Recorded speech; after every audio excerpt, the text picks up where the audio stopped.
Students, I am going to teach you first model today of inventory theory. So before going to discuss that, here the concept of EOQ. EOQ, what is EOQ? The inventory problems in which demand is assumed to be fixed. Demand is fixed and completely predetermined. That means we already aware about the demand precisely. So we are already aware about the demand, are usually referred to as the economic order quantity. So these type of problems is related with economic order quantity, in short EOQ, or lot size problems. Fine. Here by the order quantity we mean the quantity produced or procured during one production cycle. When the size of order increases, the ordering cost, which includes cost of purchasing, inspection, etc., will decrease, whereas the inventory carrying cost of storage, insurance, etc., will increase. Fine. So both will be increases. Ordering cost decreases, however inventory carrying cost increases. जितना ज़्यादा आप सामान लेंगे उसको carry करने के लिए cost ज़्यादा बढ़ेगी, लेकिन जब सामान आप बल्क में लेंगे कहीं से भी तो obviously we are having some offers and उन ऑफर्स की वजह से उसकी जो परचेजिंग कॉस्ट है in comparison to without offer वो कम होगी थोड़ी. That's why decreases. Thus, in the production process there are two opposite costs. One encourages the increase in the order size, जो कि आपकी परचेजिंग है, क्योंकि जितना ज़्यादा आप खरीदेंगे वो आपको इनकरेज करेगी क्योंकि और सस्ता पड़ता जाएगा. And the other discourages storage, ये कैरिंग कॉस्ट आपको डिस्करेज करेगी क्योंकि बढ़ रही है. So we have to take the balance. So EOQ is the size of order which minimize the total annual cost of carrying inventory and cost of ordering. So EOQ जो है वो आपको बताता है कि कितना हमें खरीदना चाहिए ताकि जो कैरिंग कॉस्ट और जो हमारा जो ऑर्डरिंग कॉस्ट है वो बैलेंस बना रहे. Fine. And this is graphically shown here. Here number of units increases, then your ordering cost slowly decreases. However, the carrying cost increases. So if you take the total sum, because total cost includes your ordering cost plus carrying cost, so take this and this, so obviously we are getting some point here. Similarly, when you take the sum point wise, so ultimately you will get the upper curve, which is the total cost, and you can see that this curve is minimum at this point, which is nothing but the point of intersection of inventory carrying cost and ordering cost. So this point actually provides you the EOQ.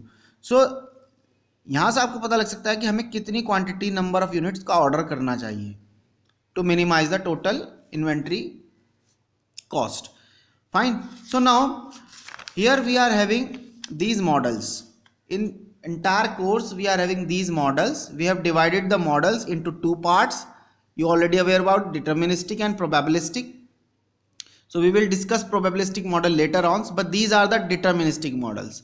There are total 9 deterministic models. So first we are having single item models and multi item models. In single item models we are having further two category. There are when there is no shortages and with shortages. So this is the single item models. No shortages, that means without shortages and with shortages. These are the multi item models. यहाँ हम single item की commodity के लिए inventory बना रहे हैं, यहाँ multi item के लिए बनाएंगे. फाइन. नाउ इसमें विदाउट शॉर्टेज है, कोई शॉर्टेज नहीं होगी. इसमें विद शॉर्टेजेस है. फाइन. नंबर इसमें जो हमारे मॉडल्स हैं, there are 3 models, ABC, AB 1 2 3 और 1 2 3. So these are total 9 models. Now इसको मैंने नाम दिया है 1, इसका नंबर हम डाल देंगे 2 और इसको बाद में रख देंगे 3rd. 1A 1B 1C, इसका मतलब ये मॉडल 1A है, ये 1B है, ये 1C है. इसी तरह ये 2A है, ये 2B है और ये 2C है. And similarly 3rd A 3rd B 3rd C. This is A, B and C. इनके जो डिस्क्रिप्शन है वो जैसे जैसे मॉडल आएंगे मैं बताता रहूंगा. Fine. So now we are discussing today first model, deterministic model with single item, no shortages. Model says that uniform rate of demand, infinite production rate and scheduling time is constant. Fine. बाकी के model जैसे जैसे आते रहेंगे मैं बताता रहूँगा। तो you have to just note down here, और मैं इसका स्नैप खींच के भेजूंगा। Fine. So now first model is uniform rate of demand, यानी डिमांड जो है वो यूनिफॉर्म है, उसमें कोई वेरिएशन नहीं है टाइम के हिसाब से।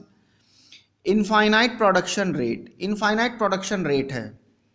इनफाइनाइट प्रोडक्शन रेट का मतलब है आपने जैसे ही डिमांड भेजी तुरंत आपको मिल जाएगी। फाइन, क्योंकि इनफाइनाइट प्रोडक्शन है, फाइनाइट नहीं है। फाइनाइट में प्रॉब्लम है। फाइनाइट होगा, मान लो 100 यूनिट्स आपने बनाई, आपकी डिमांड है 90, तो मिल जाएगा। लेकिन अगर आपकी डिमांड 110 हुई तो 110 हुई तो 10 आइटम्स की शॉर्टेज आपको पड़ जाएगी। लेकिन अगर आपकी डिमांड इनफाइनाइट है, आपकी प्रोडक्शन इनफाइनाइट है, यानी बहुत सारा बना हुआ है, तो आपकी जितना मांगेंगे उतना मिल जाएगा, शॉर्टेजेस नहीं होंगी। Fine. Scheduling time is constant, जो हमारा शेड्यूल टाइम है पर रन का, प्रोडक्शन रन का, वो फिक्स्ड है। Fine, these are our assumptions first model में। So let us discuss the first model. तो उसे डिस्कस करने के लिए हमें कुछ नोटेशंस की जरूरत पड़ेगी। So let's see the notations, some notations. Capital I, the cost of carrying 1 rupee in inventory for a unit time, यानी कि 1 रुपये को इन्वेंट्री में खर्च करने के लिए, है ना, यूनिट टाइम में, यूनिट टाइम में हम 1 रुपया अपना लगा रहे हैं मार्केट में, इन्वेंट्री में हम लगा रहे हैं, तो the cost of carrying 1 unit, 1 रुपये की चीज़ को एक पर्टिकुलर टाइम में लगाने के लिए जो स्टोरेज में जो खर्चा आएगा, that is actually our capital I, carrying cost. Fine. Here C1 और CH, in some books CH is used, but in some books C1 is used. So C1 और CH, this is H represents the holding cost. Holding cost per unit time, एक unit को एक unit time, this may be minutes, this may be days, this may be years and so on, इसलिए हम पर unit time का use कर रहे हैं। So holding cost per unit time रखने का जो खर्चा है वो C1 है। सिमिलरली C2 और CS, S represent the shortage cost, shortage cost per unit time. Fine. Similarly ordering cost is C0 और C3, this is the setup cost और ordering cost per production run, ये पूरे production run में एक बार इसका खर्चा होता है। फाइन, पूरा सेटअप एक बार बनता है, तो दैट्स वाई इसमें कोई पर यूनिट टाइम नहीं होता, this is per production run. Fine. Now we have next is small q, small q is lot size production run, lot size per production run, कितना लॉट साइज बना रहे हैं, एक बैच में कितना आइटम बना रहे हैं, 100 आइटम्स, तो Q विल बी 100, जितने आइटम आप बनाएंगे वो उसका लॉट साइज हो जाएगा। The quantity produced in 1 run, जिसको हम बैच भी बोलते हैं, पर बैच में कितने आइटम हम बना रहे हैं। R, capital R is the total demand, total demand जो है वो कैपिटल R से रिप्रेजेंट की है। स्मॉल r जो है वो डिमांड रेट है, ये टोटल डिमांड को रिप्रेजेंट करता है, ये डिमांड रेट है। मान लिया आज 10 आइटम आए तो R इज 10, कल को डिमांड जो आती है वो 20 की है तो R will be 20 and so on, so variation हो सकता है। Fine. K, production rate, production rate क्या है, that is rate of replenishment of inventory. ठीक, तो क्या प्रोडक्शन रेट है,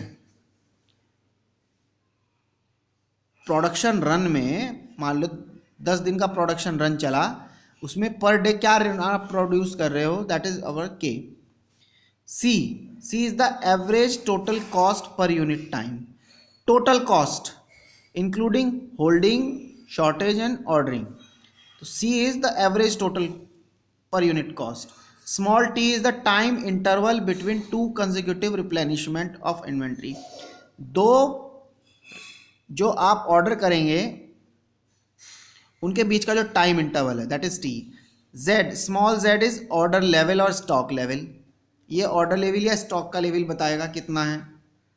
L is the lead time, lead time आपको मैंने पहले भी बताया था, आज हमने ऑर्डर किया फिर वो कब हमें रिसीव होगा, जो बीच का टाइम है, that is called the lead time.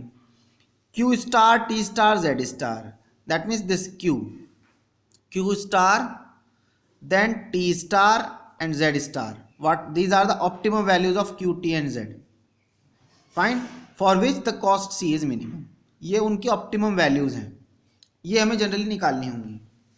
So these are the symbols. Now we will discuss the model, this first model without shortages, that means this model without shortages, single item model, deterministic model. So we will discuss this model in the next video. ठीक.